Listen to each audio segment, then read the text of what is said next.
Tough Talk with TT. What a title. I would like to dedicate this pocket book to God, my wife, my kids, my helper, my parents, my sister, my friends, my followers, and everybody else that lended a hand of support, prayer towards my recovery against COVID-19.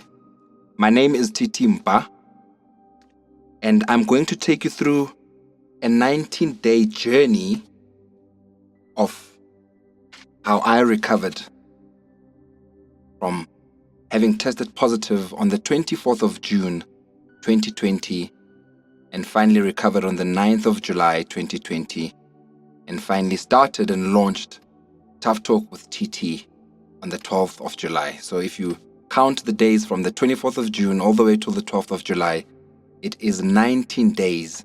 And it is these 19 days that have shaped and changed my life for the better. And I would like to share that journey and story with the hope that somebody out there, you reading this book right now, can get hope and healing. Tough Talk with TT is all about bringing hope and healing to our nation. And so as we navigate these 19 chapters, which are represented by each day, I really hope you will receive the healing that is intended to come your way. I'm very big on being a channel. Being a channel is something that is very close to my heart. What does being a channel mean? Whatever we touch, we leave fingerprints. And as we touch other people's lives, we leave our identity in them. Life is better when you're happy, but life is at its best when others are happy because of you. Be faithful in touching other people's hearts. Be an inspiration. Nothing is more important and worth practicing than being a channel of God's blessing. Nothing in nature lives for itself. Rivers do not drink their own water. Trees do not eat their own fruits. The sun does not shine for itself, and certainly flowers do not spread their fragrance for themselves. Living for others is a rule of nature. We are all born to help one another. No matter how difficult the situation you find yourself in, still do good to others. And this for me has been such an important message that I've learned over the past 19 days. And I want to put a disclaimer up front. This is by no means going to be a perfect book. It's by no means supposed to, showcase a perfect life. In fact, it is all about exposing the imperfections that we all have as human beings. So I might make some grammatical errors as I take you through my journey. I might sneeze, I might cough, I might laugh, I might cry. Allow me to be human and to read this book from the eyes and the hearts and the minds of a human being. Day 2, the 25th of June. I remember clearly, it was just after midnight. I had received a message from a good friend of mine, Lupi, Naisa, who was just checking up on me and saying, listen, I saw your post, please get well. And prior to Lupi actually getting in touch with me, I had received a message from Malcolm X, who happened to be in the Act Now group that I had since left. So I left the Act Now group on the Monday after the march because the conversations around that particular group were now digressing from the initial aim of GBV. Some other people were talking about other things, and I felt, I came into this group for a particular reason. So that afternoon on that Monday, I left the group, unknowingly to me that leaving that group was the biggest mistake because it would come and bite me in the ass. So Malcolm sends me a message and he says to me, dude, the Act Now group members are livid with you. They are disappointed in you. You had the audacity to go and post a video confirming your status as positive, and yet you came to the march that Sunday. How could you do this, TT? I then said to Malcolm, I came to that march to support a cause that I strongly believe needs to be supported by every man, and I did not know my status. I was still awaiting my results, and I will send you a copy of the Lancet report that shows that I went to go test on the 19th of June and I received my results on the 24th of June. And I would like you to go and send this to the group. I don't have an issue with you sending it to them to show them. I then sent a message to Tebogo Leroli that morning at about 1:30 in the morning, and I said, Tebogo, I believe you guys are going to release a press release against the fact that I came to the march knowing my status. And I said to him, Tebogo, I did not know my status. Here are my results, and here is a statement from me that I would like you to please share with the group so that you can give context to actually what transpired. And I'm going to read this message that I sent to Tebogo, hoping that he would send it to the group. Not sure if he actually did send it, but that's immaterial now because what's done is done. I sent Tebogo a message as I scroll through, it was at 10 to 2 that morning, after having spoken to Lupi, who helped me to fine tune it and make it reader friendly, because mine was quite emotional the way I had typed it. So Lupi helped me to write it properly. And this is the message that I asked Tebogo to send to the group with my results at 10 to 2 on the 25th of June. Hi, gentlemen. I wish to apologize for inducing panic and anxiety to all parties. Perhaps it is only fair that I provide a detailed account of how we got to where we are. This past Friday, the 19th of June, after an insistent cough, I decided to pay my GP a visit. He prescribed flu meds and recommended that I take a COVID-19 test, though I exhibited no obvious COVID-19 symptoms at the time. The test was conducted on the same day. After taking the medication that Friday and Saturday, I felt much better and stronger. Hence, I joined the march on Sunday, though I minimized interaction with the rest of the guys. If my memory serves me well, the people that I interacted with outside FNB Stadium that morning was Tebogo, Mpho, Tshepo Leroli, Bones Lubisi, Jakes, and Biko and David Modise. I then waited in my car for the convoy to depart. At this point, I was still okay, and yes, though I had gone for the test, nothing in my head said I was in danger, moreover considering my doctor did not allude to such, and I still didn't have the obvious symptoms. It was only when we arrived at the union buildings when I started to feel dizzy. Even then, I didn't associate the dizziness with COVID-19. I left immediately and rushed to the hospital close to my home, which is Pine Haven Hospital. I was put on a drip for about 3 to 4 hours.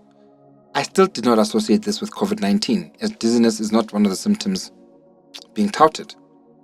My COVID results only came back positive on the 24th of June, that Wednesday. I then decided to post the video on my Instagram with the hope of sending a message that COVID-19 is real. I had no idea that I was positive until that fateful morning of the 24th of June. Being out there knowing I had tested positive for COVID-19 would have been reckless and irresponsible of me. The reason I left the group on Monday was that I felt that discussions were no longer about GBV.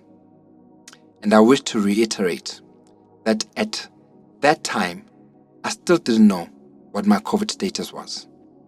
I am cognizant of the possibility of the virus having spread through me, and I cannot apologize enough for that. It was never my intention to endanger anyone. I took the test lightly as I genuinely didn't exhibit any of the known symptoms, and I agree with the sentiment shared that I should have remained home. I wish you can find it in your hearts to forgive me for the lack of sound judgment on my part. That's a message that I sent to the group, well, to Tebogo to convey to the group. I'm not, up to this day, I'm not sure if Tebogo did send that message to the group, and I guess it doesn't matter now because the facts are there. The morning of the 25th of June, I then received a press release via WhatsApp from Malcolm, and this press release was from Act Now. It was a press statement dated the 25th of June. I will include it into the book. But the press release in summary just said that the Act Now movement organizers who held the march from Nazareth to Pretoria to present the petition to the president against gender-based violence have reacted to the shock that TTMBHA, one of the participants, had tested positive for COVID-19 prior to embarking on the march. Now, this statement is untrue because I had sent Tebogo my Lancet report. I felt betrayed by him, actually, because I had said to him, Tebogo, here is the test results, showing the date of test and the date of result. The press statement even went on to say that the Act Now movement is even more shocked that the said participant revealed the news of his status on social media, where he states that he knew on the Friday before that he had tested positive for the virus. And yet again, if you listen to that video, which I admit to personally to myself as well, I made a mistake by saying that I'm starting isolation from that Friday. What I had meant with that was that I had tested the Friday, the 19th of June, and was awaiting my results. And that statement was obviously misconstrued. It also went on to say, commenting on the shocking news, the chief organizer and now chairperson of the Act Now movement, Mr. Tebogo Lero, said, as a movement, we are disappointed by such belated disclosure and failure on his part to first engage with the Act Now movement with urgency for us to mobilize either participants to implement recommended government COVID-19 protocols. I'm not going to read the rest of the letter. I think you guys will see the letter because it will be attached to this. That broke me down emotionally and mentally. Here am I dealing with the first 24 hours of testing positive, and now I have to deal with a press statement that accuses me of spreading COVID-19 out there when I had sent a Lancet report that shows that I tested on the 19th and only got the results on the 24th. That was the second worst day of my life because I was dealing with my attorneys trying to figure out how to navigate through this. Malcolm X was a key person who helped me to navigate through this. He was part of the conversations and he was advising me on what to do, and he was also my voice in the group, and he was telling them that, guys, please, man, just allow the guy to get better. The guy has shown you guys that he was not positive at the time. He didn't know his status, rather. So then I then, went through the motions of that day, and the afternoon of that very same, the afternoon of that same day, I spoke to Andile Ncube, a very close friend and brother to me. If loyalty was a person, Andile Ncube would be exactly that. I then asked Andile Ncube to speak to a gentleman by the name of Semi Mashite, who was one of the executives in management, in the management committee of the Act Now group. We had a conference call between myself, Andile, and Semi, and Andile basically asked for Semi to listen to my story. I then explained to Semi that I was at the march for no longer than 10 minutes outside, but the majority of the time I was waiting in my car and never interacted with anyone after the 10 minutes, and I did not have the results on that Sunday. And Semi said to me, thank you for clarifying that, TT. And I said to Semi, but Semi, I had sent Tebogo my Lancet report confirming the story that I did not know my status. Semi then said to me, you know what, don't worry, we will sort it out. I think we understand where you're coming from, but also understand our position as a group or a movement, that we had to act on it and we had to do something about it. And I said to him, I have no bitterness towards what you guys did and what you had to do. I understand that, and I profusely apologize to every single member for having, exposed you guys to this and not actually letting you guys know what had transpired. And for that, I am man enough and human enough to actually be the first to apologize. Sammy was a great gentleman and a scholar, and he understood my position. And we got off the call with one thing in mind, and he even agreed that we can even send a joint statement between Act Now and myself to say that we have managed to sort it out. There was obviously a misunderstanding between myself and the Act Now in terms of what they'd seen in that video, and understandably so. That video could have been misconstrued as me saying that I tested positive on the Friday, when I actually meant that I went to go test that Friday. I hope that clarifies it. The very same afternoon of the 25th, I got a call from a gentleman that I respect highly. His name is Lindelani Mkhize. He is also an exec and sits on the management committee of the Act Now movement. And it so happens that Lindelani Mkhize and I serve as board members of the Love Life group. And he called me and he said to me, Mfethu, kwenzakalani mfethu? Why manje so ungasasitsheli ukuthi upositive? And I had to explain it to him again. And I said to him, I did not know, my brother. I would never expose people to such. I am not that person. You know me better. And he said to me, yeah, I actually know you, my brother. I don't think you would have done that. And I actually want to, if I can find this video that I sent to the group, and no, I sent to Lindelani, because remember, I was not in the group anymore. And I asked Lindelani to please send it to the group as an apology, profusely, with no reservations. And he then sent it to the group. But I just want to see if I can play it, if this thing would allow me to play it, because that for me is important to know what I actually said. I can't seem to find that video, but I also sent a message that I asked Lindelani to send onto the group, and it was a statement that I'd sent to Tebogo apologizing. Lindelani then responded to me after 5 minutes of me, or I think 10 minutes or so, of me having sent the video as well as the apology note. And he said to me, this is what he said verbatim. I'm reading this verbatim. He said, sure, Puti, I'm sending it now. And then I said, thank you, my brother. Then he said, take care of yourself and rest more. Uphole, Puti. The responses are so positive. Guys are appreciative of what you're doing. And everyone is saying, let's put this behind us.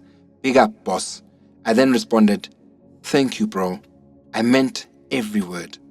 He then responded, I know, my man. I could hear and feel it from you. Focus on your recovery now. This is behind us. But you should come back to the group. The GBV fight is bigger than all of us, and your voice is needed. We are together in this. I have the utmost respect for this man because he was able to guide me through this. And I think that closed the chapter with the Act Now.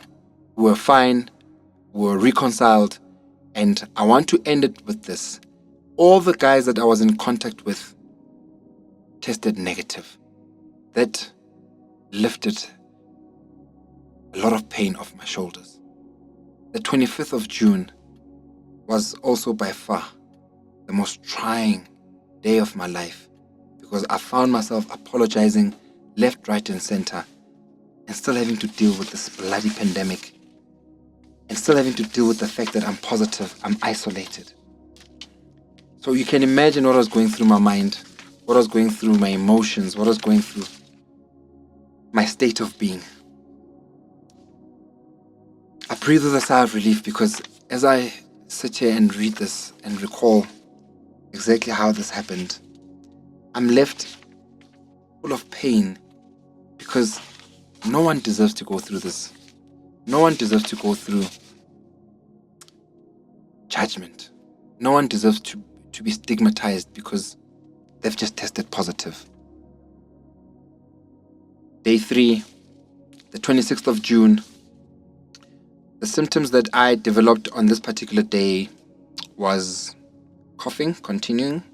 The headaches were there, and these headaches were pounding. I had a fever, a cold body. I would wake up in the middle of the night and I would be wet and I'd have to change my clothes. I don't know what was going on with me. I was shaking half the time. I started developing a zero sense of taste. I didn't want to eat. I was eating because I was forced to eat. This is day 3. And as I was reflecting on this particular day, I was just filled with so much anger towards myself. I was blaming myself as to why did I even bother going to this march. I didn't need all this drama around me. I didn't need, I think just dealing with this COVID-19 was enough. Now I'm dealing with this back and forth. But I was also happy that everything was sorted. Everyone had reconciled. Everyone had made peace with the reality. And life would go on and I would solely focus on getting better. I remember I told myself that I will not allow anything else to distract me or disrupt me. And on that particular day, the 26th of June, because I had tested before my family, I then encouraged them to also go and test, I think a few days after I had tested. And on the 26th of June, as I was going through day 3, my wife got her results with my daughter, TJ, Tato, and they both tested positive. Now you can imagine, I'm on day 3. I'm trying to deal with this beast. And now, my wife and my little girl have just tested positive. You can imagine what it did to me emotionally and mentally. Here am I isolated in this room. I can't go out. I can't talk to them besides on the phone. And my wife just sends me a message to say, we've just tested positive. We just got the results that we are also positive. And at this point then, I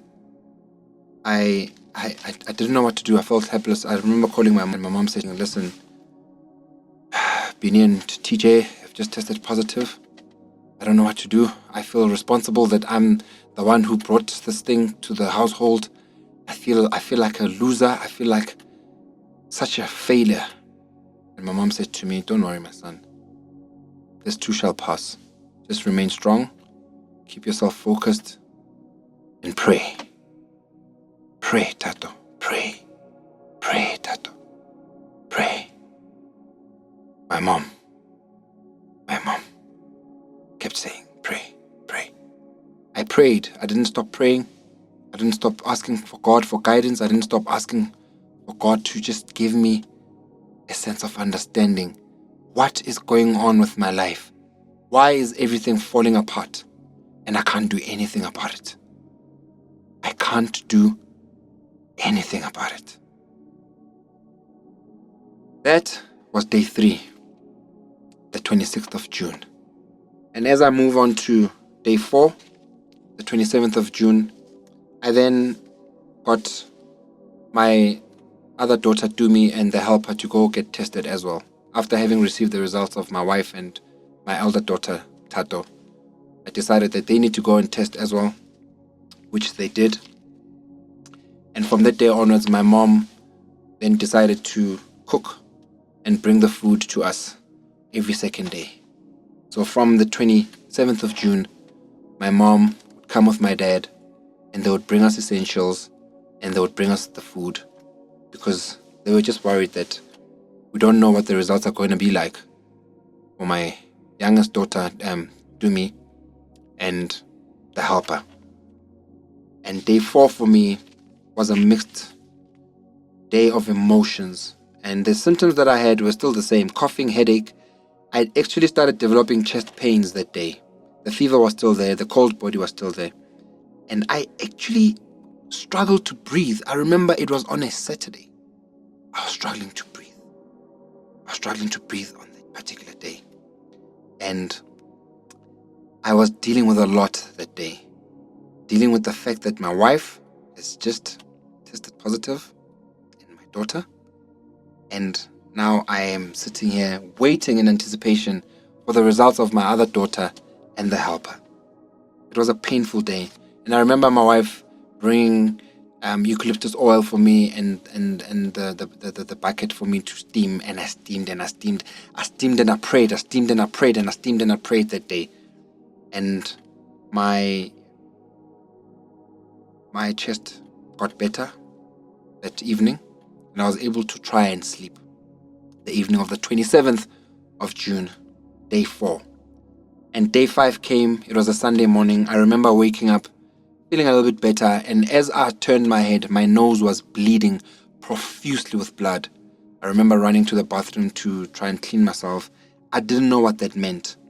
I had no idea what that bleeding of my nose meant. The cough was still there in terms of symptoms. The headache was still there. The nosebleed was still there. The chest was a little bit better than the night before. And I remember on the 20th of June, day 5, I posted something on my Instagram. It was a picture with text only. And that text was written, confined, but not broken. Confined, but not broken. Yes, I was confined. Yes, I was isolated. Yes, I was going through all these pains. Yes, my wife had tested positive because of me. Yes, my daughter had tested positive because of me. Yes, I was having these bloody symptoms that are not going away. Yes, I was having nosebleeds. Yes, I was suffering. Yes, I was in pain. Yes, I was waiting for my other daughter's results. Yes, I was waiting for my helper's results. Yes, my mom was telling me to pray. Yes, yes, yes. But I wasn't broken. I wasn't broken. I remember the caption read, "Build a strong mindset. The body will follow." Build a strong mindset. The body will follow. From that day onwards, when I posted that, and I will post it and I will attach it to the book with the comments, that was my way of saying that no more. I'm on day 5, and I will not allow this virus to break me a day further. I'm confined, yes, but I'm not broken. And from that day onwards, my mindset changed. I stopped watching TV. I stopped watching the news, the very same thing that was consuming my mind and confusing my mind and polluting my mind with people dying left, right, and center. I started watching movies, good movies. I started reading more books, inspirational books. I took a break from Instagram, took a break from social media on the 20th of June. Didn't want any outside forces. Focused on me. Read a lot. Prayed a lot. Got used to this isolation. Got used to being fed on a tray, being dropped off outside my door like a prisoner. Got used to having to call for water, call for juice, call for tea. Video call my kids just to see them. Just to see them. We are in the same house. We are in the same house, breathing the same air, but I can't see them. We are isolated. My wife and Tato are isolated in one room. My helper and Dumi are isolated in another room because they are the only people in the house that we don't know whether they are negative or positive because we're still awaiting their results. I'm frustrated. I'm isolated. But guess what? I'm not broken. Day 6 comes on the 29th of June. The cough is still there. The sore throat is still there. The headache is still there. My daughter's results come back. My helper's results come back that day. The 29th of June. Day 6. My daughter tests positive. My helper tests negative. Deep down in my heart, I'm sort of happy that my daughter is positive because then she can go and join my other daughter and wife in isolation because they're all positive. I'm still isolated because I'm having the most craziest symptoms and I don't want to give it to any of them. We then have to re-strategize as a family. The helper is the only one who's negative, so she has to protect herself against us because we are isolated, but she has to run the household for us. In as much as my mom and dad are bringing us food every 2 days, there's also a dear friend of ours, Thuli. Nokuthula Nkuta, who is a family friend and a neighbor who stays around the area. She was God sent. She kept running around for us, going to pharmacies and grocery shops, buying us stuff. We used to give her a list. She wouldn't mind to go and drop them off at the gate for us, and my helper would go and collect.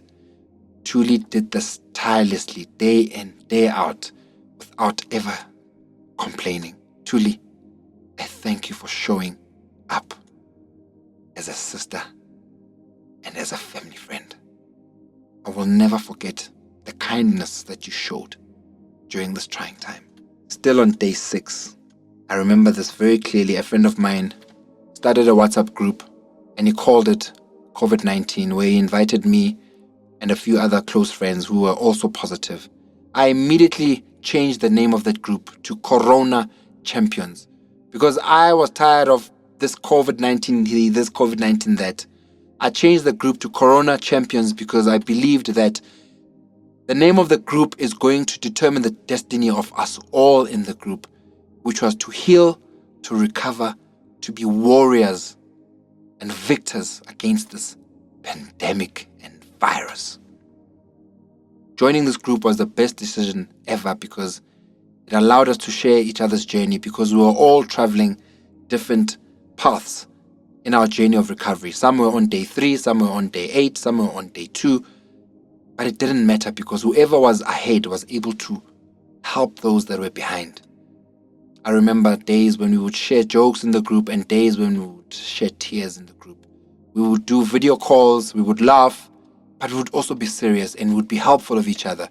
There'd be scares that come in the group. Some people would have serious symptoms that are overcoming them and would have to be there as a support structure. And if anything, I would ask people that are positive to seek support from family and friends. Support is everything because it lubricates your mindset, it lubricates your emotions to start believing that it's possible to actually beat this. And joining this group on the 29th of June, during my day 6, I repeat, was by far the best decision of my journey of 19 days. The 30th of June, day 7, came, and as per usual, Nokuthula would bring whatever essentials we needed. My mom would come, bring the food that we needed. She would ask us, what do you feel like? But in between all of this, there's a friend of ours as well that I need to mention. Thandeka Nombanjinji Nzama. What a beautiful soul. She would go out of her way to also bring us essentials. She would ask us what we need. She would order us food. She would make us feel like a priority in her life. And as busy as she is as a businesswoman, she made that time to come out and drop off whatever essentials we needed and send a message of hope and encouragement for us to get well. So day 7 for me was a little bit better. The cough, yes, was still there. The sore throat was still there. And I started developing diarrhea spells. So I only had 3 symptoms on this particular day. Day 8. So before I talk about day 8, so day 7 actually happened on the 30th of June, and that concludes June, the month of June. It concludes the month of June for me and this journey of 19 days. And I'm about to tell you now about what has transpired from day 8 all the way to day 19. In fact, I'm going to go through day 8 and day 9 because day 8 and day 9, so from day 1 till day 9 falls under the topic I have tested positive. Yes, I have tested positive will be a reflection of day 1 all the way to day 9. So as I step into day 8, the 1st of July, the symptoms that I developed there was the cough, the sore throat, and the diarrhea again, just like day 7. Mom and dad would continue bringing me food and the family food. We would continue isolating and doing what we need to do in the mornings, getting our sunshine. We had a schedule in the family where some would go at this time and I would go at a particular time. Tuli would continue asking and going out there and getting whatever we needed. And I remember this particular day, a friend of mine, Sydney Matlaku, who runs a brand called Kotsi. They make khamere. He delivered some essentials for me. And I will attach my conversation with him into the book as well. I didn't ask him of this. He delivered ginger. He delivered the khamere that he produces. He delivered some masks, courtesy of Craig Jacobs. Thank you very much for just going out of your way. I didn't ask him to bring these things. And he did. He decided, you are a brother, you are a friend. I've known you all these years. You are kind. You are good to others. It's time for us to be good to you. And Sydney, thank you for that. On this particular day, day 8, the 1st of July, I got a text message from a journalist. And this journalist was from Times Media. And I remember getting this message in the early hours of the morning. And the message read as follows. I'm trying to get to it. I'm trying to get to this message from this particular journalist. And the message read as follows. So he sent me a message on the 1st of July, 8:10. Morning TT, it's Kyle from Times Media. I hope you're well and able to assist. We have noted claims on a recent podcast YouTube video hosted by Scoop Makatini, Miss Cosmo, DJ Vigilante, that you attended the Act Now Gender-Based Violence March on the 21st of June, knowing you were COVID-19 positive, and in doing so, was acting irresponsibly. Please could you provide us with a comment in response to this? I look forward to hearing from you.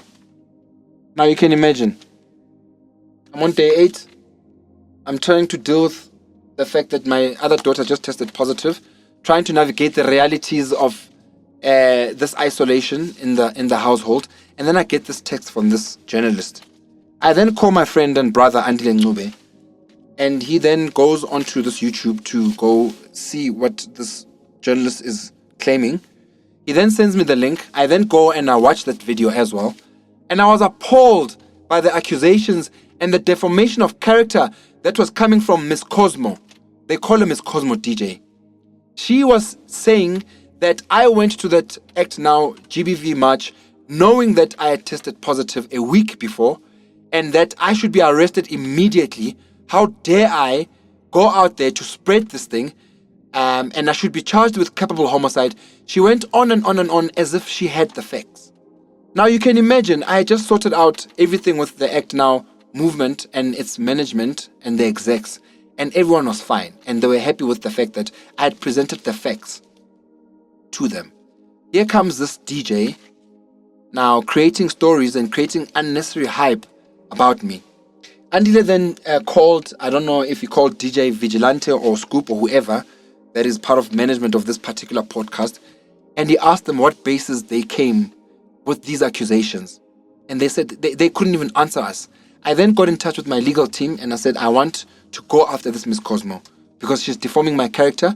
She's enabling my ability to be able to provide for my family and my livelihood, because now she's creating this impression that I am someone who's going out there to spread this disease as per her allegations.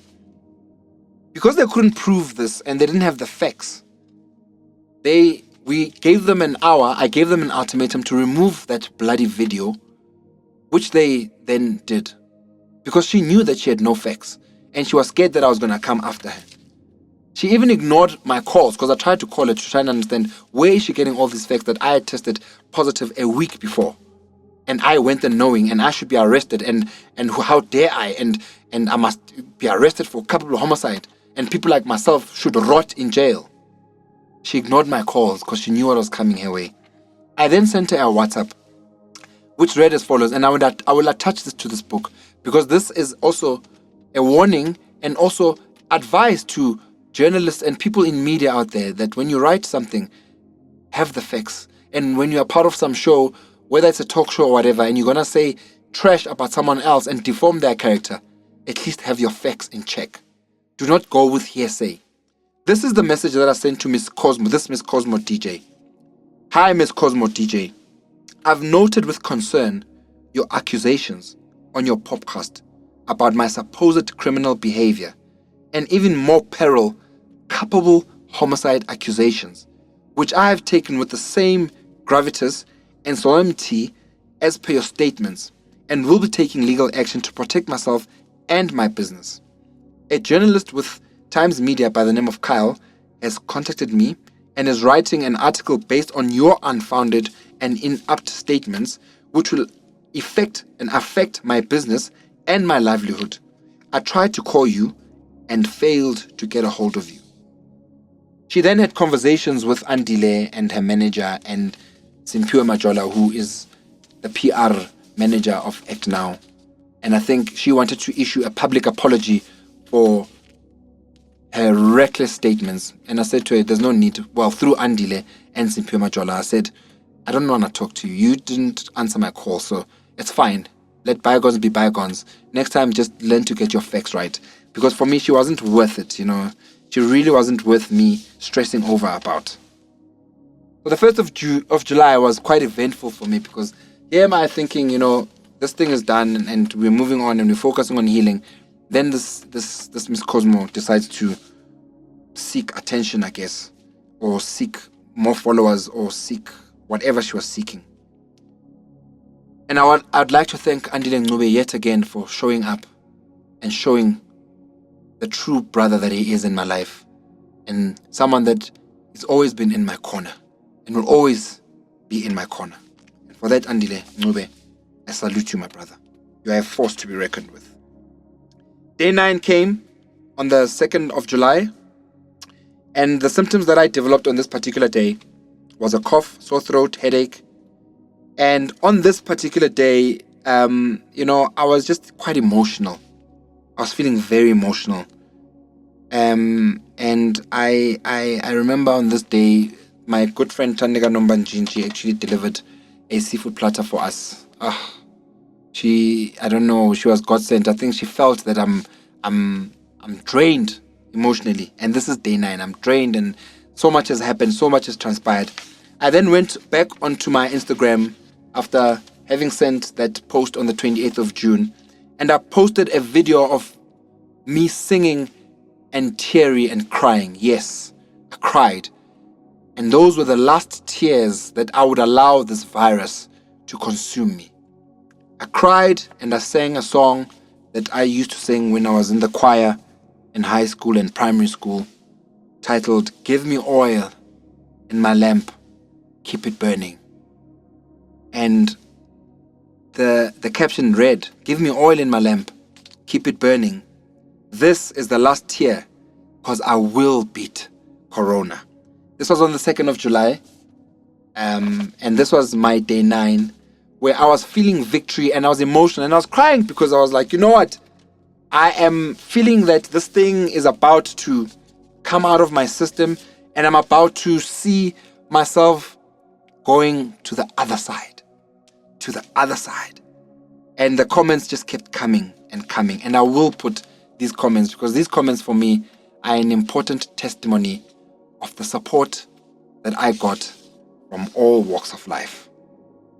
And that completes the second part of this pocketbook, which deals with the specific section, I was affected by COVID-19. So I welcome you to the third and final part of Tough Talk with TT, which deals with the title, I Recovered from COVID-19. And I will take you on a journey from day 10 all the way to day 19. So here we are on day 10 on the 3rd of July. And guess what? I have 0 symptoms.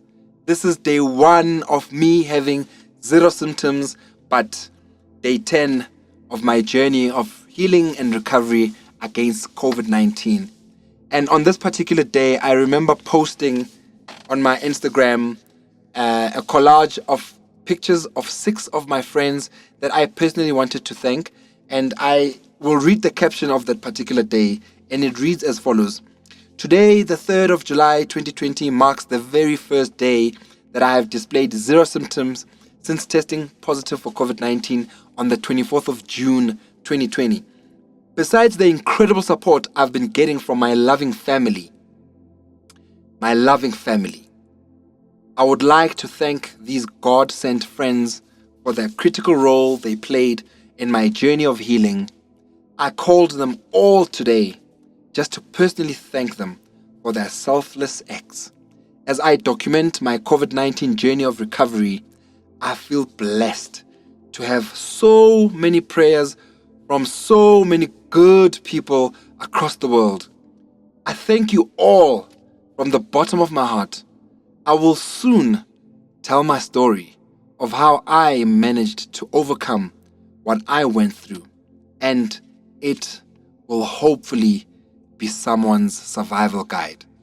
That was my caption on the day, and I will attach that caption and the comments that I got on that particular day. It was such a joyous day for me because I, for the first time, had realized that I am on the journey of recovery and healing, and nothing was going to stop me. And I wanted to share the good news with each and every person that had taken their time to make a comment. You know, at times we take for granted the fact that people comment on our social media posts. And that's why I've always made sure that I try and reply to as many comments as I possibly can, because it's respectful to do so. It is Ubuntu. Umuntu, ngumuntu, ngabantu. Day 10 was on a Friday, I remember, and I will never forget because my journey of healing was set. We move on to day 11, which was on the 4th of July, and yet again, zero symptoms, nada. And on this particular day, I decided to take a picture outside my house, and I posted a prayer now. Imagine that. Day 2, no symptoms, I am posting a prayer. And the caption read, I pray for you to have a heart free of sadness, a mind free of worries, and a body free of illness. That was my prayer to anyone and everyone who follows me, who might be going through a different path in their journey of recovery, or in their journey of anxiety, or in their journey of fear. All I was saying is, I'm praying for your heart, I'm praying for your mind, and I'm praying for your body. And I will also post and attach this post onto the book. All these posts that I have posted between the 24th of June and the 12th of July will be on the actual book itself, because I think it's important for people to read through the book as if they were part of the journey. This is my journey for you, so that it can help you to either heal or to either bring you hope if you're feeling rather hopeless. That was the 4th of July, and the 4th of July was day 11. The next day was a Sunday, the 5th of July, day 12. Still, no symptoms. Day 3, what I would call day 3 of having zero symptoms. For some reason, I was sitting outside my bedroom window, getting some vitamin D and drinking some water, and something said to me, go live, connect with your followers. From nowhere, I don't know if it was a spirit that was leading me or God showing me the way to be a light unto others. I went onto my Instagram, and I remember there was no less than 500 people that had connected to that particular IG live session. I didn't know what the purpose of that IG live session was until I actually went live. Now, as you can imagine, I haven't been on social media for a week or two, and here am I going live, and I'm looking scruffy, but I'm happy because I'm on day 3 of my healing journey. And whilst a lot of people were expecting me to share remedies in terms of what I took, what vitamins did I take, what did I do, all I focused on was the power of the mind. I focused on the power of the mind. I went deep into it. I told people that if you want to get out of this thing, your mind needs to be set right. And I want to play a snippet of that particular IG live session so that you can get an idea of what I said on that particular IG live. I'm on day 3 of having 0 symptoms at all. No coughing, no headaches, no diarrhea. I was saying earlier on that last week Sunday, around this time, I was having heavy and profuse nose bleeding. I don't know what was causing it, but look, what's most important is that this thing is about more of what you allow your mind to absorb. The minute you always allow this thing to get your mind, that's when you allow it to actually get your body. So there is no symptom that I didn't experience, from your headaches, your diarrhea, to even shortness of breath. I mean, last week Saturday, I was running out of breath. I couldn't breathe. My chest was quite clogged up, and I had to steam. I've done the usual. There's nothing that I haven't done. But what I can tell you is that a lot of people are overdosing on everything and anything. So this live is just to encourage someone out there who's probably going through what I went through in the last week. Someone who's probably going through a lot of headaches, a lot of diarrhea spells, sore throat, a lot of coughing. Just don't allow this thing to consume your mind. Do not allow this thing to consume your mind. I have managed to document everything that I experienced on a daily basis, all the symptoms that I've experienced, which I will share as time goes on, because I think it could possibly be a survival guide for someone out there. We need to help each other as much as possible. But what I can tell you right now is that I missed all the medication and the vitamins and all the pills and the mhlonyanis and everything else that's out there that you should be taking. One thing you shouldn't allow is this thing to affect your mind, guys. It affected my mind for a good 2 days, where I allowed it to consume me, and it started affecting my body because I felt sorry for myself. I felt sorry for everything that's happening around me. I started questioning God and asking him, why me? Why not me? Why not me? If you think you are immune to this thing, or if you think you will never get it, I suggest you start rethinking and changing your attitude, because this thing does not have social class. This thing doesn't care if you are black or white. This thing doesn't care if you are rich or poor. It's real. It's real. It's real. It's real. And for me, this particular IG Live just set the tone of a journey that I didn't even realize that I was embarking on, of helping people and bringing hope and healing. And I think now that I can retrospect and think back, this day was a day that I will never forget, because I was able to help and bring hope to so many people. I will actually post all the comments as well onto the book. We had about 940 comments just from that day, of people just saying thank you. We've been worried about what to take. We've been worried about all these other things, but have forgotten to look after our minds. That, for me, is the greatest symptom against coronavirus. And I'm glad I did that live. I'm glad the Lord pushed me to do that live on that particular day. And I'm glad that I was able to touch someone's life, even if it was just that one person. The 5th of July, my day 12, was a day of victory, because I was able to share my journey, but most importantly, to give sound advice about the power of a positive mindset. Day 13 came along the day after, 6th of July. Still, day 4, 0 symptoms. And all I was doing was reading all the comments from the day before. I was so happy that day. I remember, I was just in a very jovial mood. I could see my mojo is coming back, and I was fielding a lot of calls and messages from different people saying, "Yeah, yes, we can see you are on your way to recovery, and good luck with everything." And I just felt that, you know, it's humbling to see so much support and to see people really behind you. And so came day 14, which was on the 7th of July. And I remember on this particular day, for me, it was day 5 with 0 symptoms.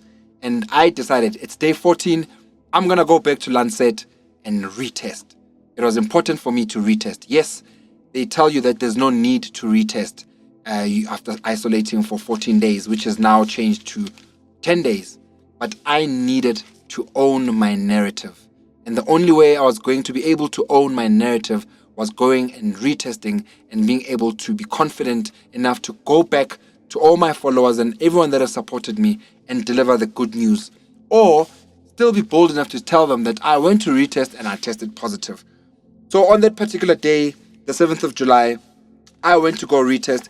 And on that very same day, there was an article that was written by a gentleman called Quincy Mahlangu from Daily Sun. And the headline read, "Corona needs a positive mind." This is 2 days after I had done my live, and it was an encouraging article about how the power of the mind can help other people. And I will attach this article onto the book with the comments. I think it's so important to have a book as a testimony that shows that this journey was traveled not just by myself, but by many people who were actually supporting me, whether it's via comments, DMs, text, WhatsApp, phone calls, emails. It doesn't matter the medium that they used. What matters the most for me and to me was the message that was behind the text. And on this particular day, I also got a great message from Semi Mashita from Act Now, one of the execs, and he said to me, "Well done, TT." I will actually also attach it because I just think it's a testimony of having come from the ground on the 24th of June to come up and still have someone like Semi Mashita, whom I look up to, saying to me, "Well done on the article and well done for being a beacon of hope out there." That was day 14. And then day 15 came, which was the 8th of July. Yet again, no symptoms. This is day 6, no symptoms. And I'm awaiting my results, which I had taken the day before, which was day 14. So day 15 was just another normal day. And I started doing a little bit of work, catching up on some emails, watching some movies, continuing to read, and just having a positive spirit around me. That was day 16. Day 17 came, and day 16 came, and that was the 9th of July. And day 16 for me was bittersweet because it was my best friend's mother's funeral, Mama Meritwala. May her soul rest in peace. The most difficult thing about this period was that I couldn't be there for my friend Somizi.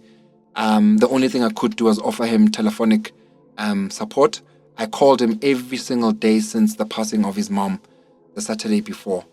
And I remember just checking up on him and just saying, "Listen, I don't have much to say, but I hope you're okay. I hope everything goes well." And on this particular day, on the 9th of July, I remember sitting in my bedroom and watching virtually her send-off and feeling so helpless. And the reason I say it was bittersweet was because I couldn't be there. I would have loved to be there to send her off. She was a mother to me. Somizi and I are quite close, as everyone would know. And for me not to be able to be there was quite painful. But I think he also understood that I am in no position to be out in public. I'm not sure of my status yet. I didn't want to make or repeat the same mistake that I did when I was waiting for my results the first time. And so I could just depend on sending him the odd message of support, but most importantly, calling him and talking to him and checking up on him. And again, may Mama Meritwala's soul rest in peace. On that very same day, I remember at 12:22, I got an SMS from Lancet. And that message confirmed that I was negative. I remember looking at that message over and over and over again. I could not believe it. I actually even called them to double confirm that these results were not incorrect. as you know, some people have had some false alarms previously, and I wasn't ready to take the chance. I even went as far as asking them to email me those results, which I will attach to the book. I then went onto my Instagram and I shot a video, celebratory video, and the caption read as follows: I tested positive on the 24th of June. My mental, emotional, spiritual, and physical strengths were all put to the ultimate test of survival. I tested negative on the 9th of July.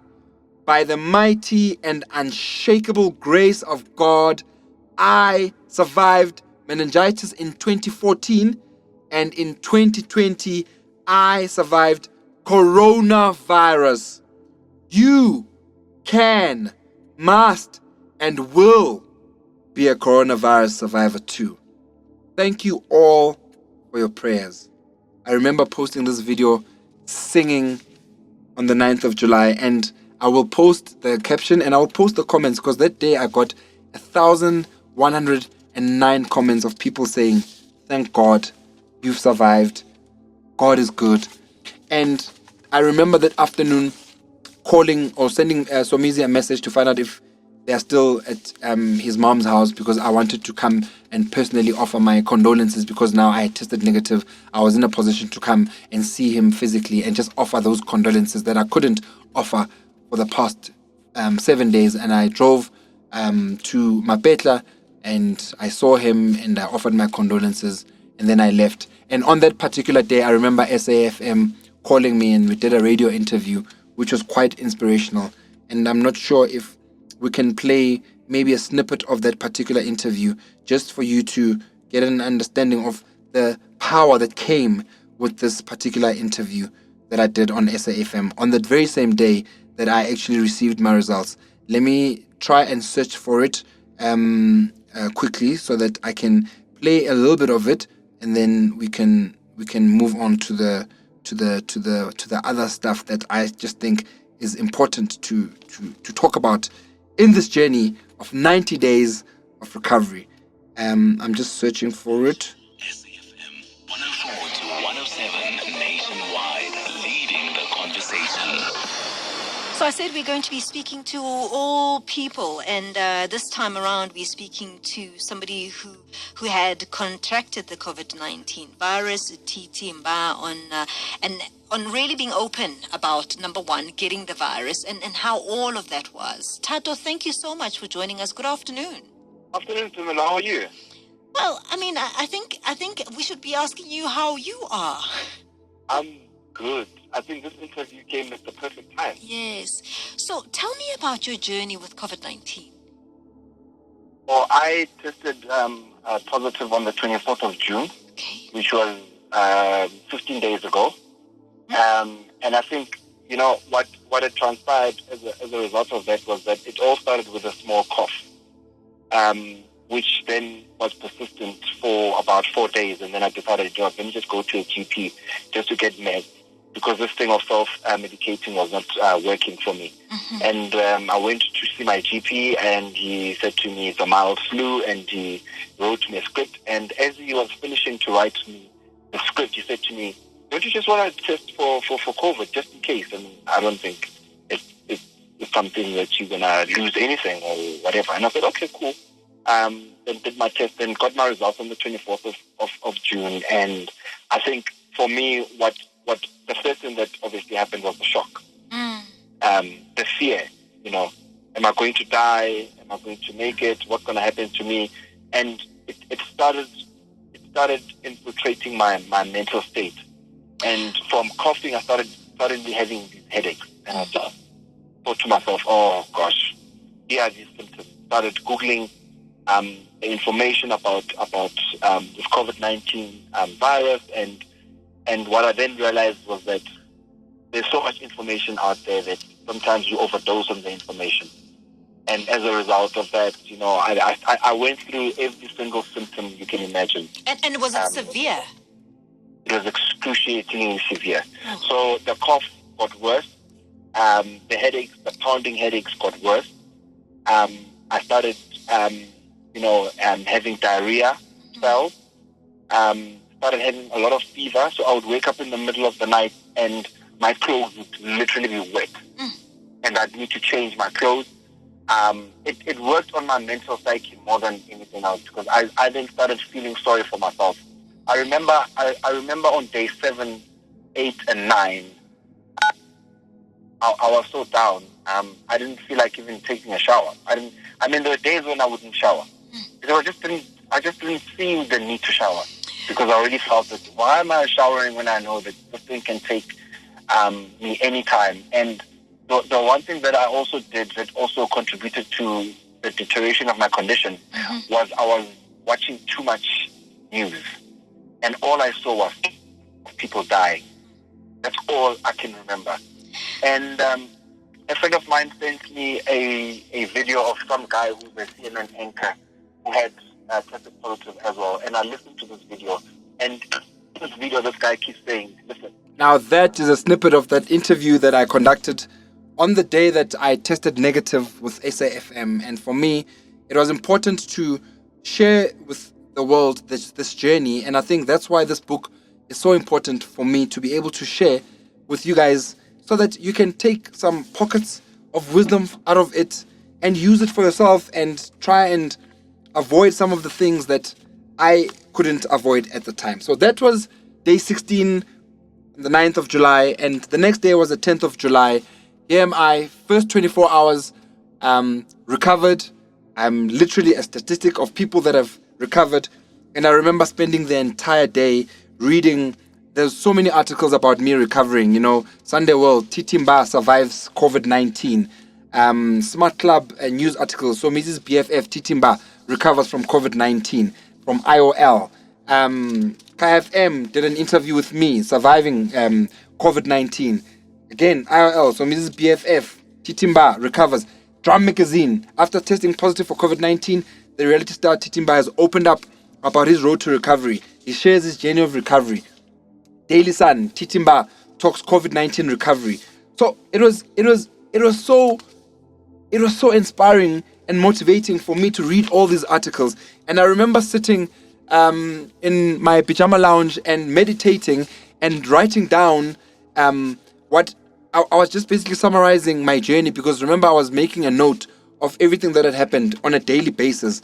And from nowhere, I was having these conversations with my sister, and I said to her, I need to be that instrument of hope out there. I don't know how, I don't know where, I don't know who, but I know that I have a calling to help other people about this coronavirus and to start a journey. And I remember saying to her, I'd love to host a talk show of sorts where we talk about the difficult stuff, the issues that people don't like to talk about. And we were toying around with names. My sister started throwing around names, and she came up with the name Tough Talk with TT. So my sister actually created the name, the title, Tough Talk with TT. And I said to her, I love it. Let's create a hashtag, TT with TT. And this is how Tough Talk with TT started. And I said to her, I'm going to create a TV show that I'm going to test online first. And I would title it, Let's Have That Tough Coronavirus Talk. As a survivor, I'm in a position to talk about it. And I said to her, I would actually love to create 3 segments of the show where we talk to people who are infected by the virus, and we talk to people who are affected by the virus, and we talk to people who have recovered from the virus. Because I fit in all 3 spheres of those titles. I was once infected, I am still affected, and I have recovered. And I then posted on my Instagram on the 10th of July, and I said, Tough Talk with TT, bringing hope and healing to our nation, live on Sundays between 9 and 10 o'clock in the morning. And I thought to myself, I'm going to do this. Let's see how far we go. The following day was the 11th of July. It was on a Saturday. And I then posted a video explaining what Tough Talk with TT actually is about. And I want to play this video so that I don't have to explain it to you, but you can get a real life explanation of what Tough Talk with TT is about. Here's the video. Hello everyone, I hope you're all keeping well and safe at home. I'm so excited about the conversational platform that I have created titled Tough Talk with TT. it really is about engaging on the issues that are really tough in our lives as a community, as a society. And so we'll be engaging every Sunday morning between 9 o'clock and 9:30. And hopefully, people will be sharing their stories and teaching others on how they are surviving through these tough times. The show will be in 3 segments. Segment 1, I'll be talking to someone who has been infected with the virus. Segment 2, I'll be talking to someone who has been affected by the virus. And segment 3, I'll be talking to someone who has survived the virus. And so let's share our stories. Let's bring hope to those that need it the most. And let's keep the positive mindset and know that we are all going to, at some point, need each other and show each other love. See you tomorrow at 9 o'clock. That for me was day 18, which was that Saturday, the 11th of July. I put it out there to the universe and I asked God to bless this journey of bringing hope and healing to our nation. And then came the 12th of July, day 19, the final day of this 19-day pocketbook titled Tough Talk with TT. I went live and I connected with so many people. I have never had so many people connect to my live. I had about 900 people. The stories that came out of there were so powerful, so encouraging. And I remember posting that particular session after, and I got about 496 comments of people saying, thank you for creating this platform. Thank you for providing hope and healing to the nation. Thank you for being selfless in sharing your experiences around this COVID-19. And this is what this book is about. I hope that you have enjoyed it. I hope that you will take some lessons from it. And I hope that you will pay it forward just like I am doing. And in closing, I would like to also talk to you guys about the 8 pointers that I think people should, adhere to, in my opinion. And I will attach these 8 pointers onto the book as well. Point number 1, isolate yourself from news about the virus. Everything we need to know, we already know. Point number 2, don't look out for the death toll. It's not a cricket match to know the latest score. Avoid that. Point number 3, don't look for additional information on the internet. It would weaken your mental state. Point number 4, avoid sending fatalistic messages. Some people don't have the same mental strength as you. Instead of helping, you could activate pathologies such as depression. Point number 5, if possible, listen to music at home at a pleasant volume, of course.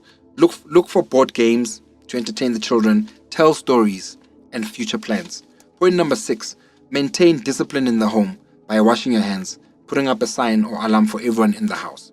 Point number 7, your positive mood will help protect your immune system. While negative thoughts have been shown to depress your immune system and make it weak against viruses. Point number 8, and the final point, most importantly, firmly believe that this too shall also pass and we will be safe.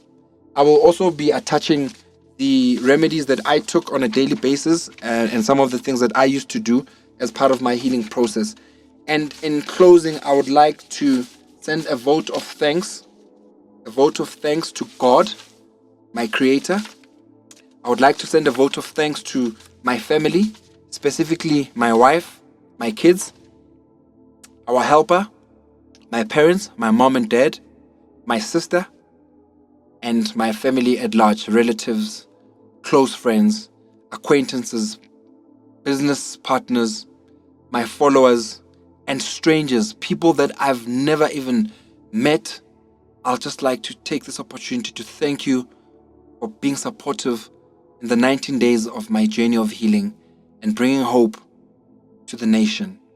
And I would like you to continue to pay it forward and to continue to tune in to Tough Talk with TT every Sunday on my IG Live between 9 and 10 o'clock as we embark on this journey of hope and healing and bringing that much needed sense of worth amongst our people, whether they are infected, affected, or recovered.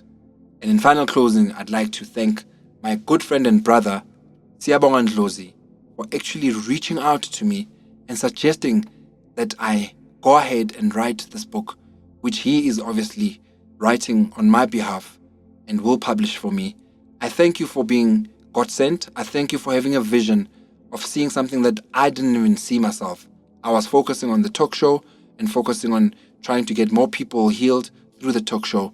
And here you are, God sent, creating this audiobook and creating and writing the actual book. So the audiobook will be available online sooner than later, and then we will release the actual book after the audiobook. So I would urge you and encourage you to first listen to the audiobook so that by the time you listen to the actual book, you have a greater and more clearer picture of this 19-day journey of hope and healing. Tough Talk with TT. May God bless you all. Amen.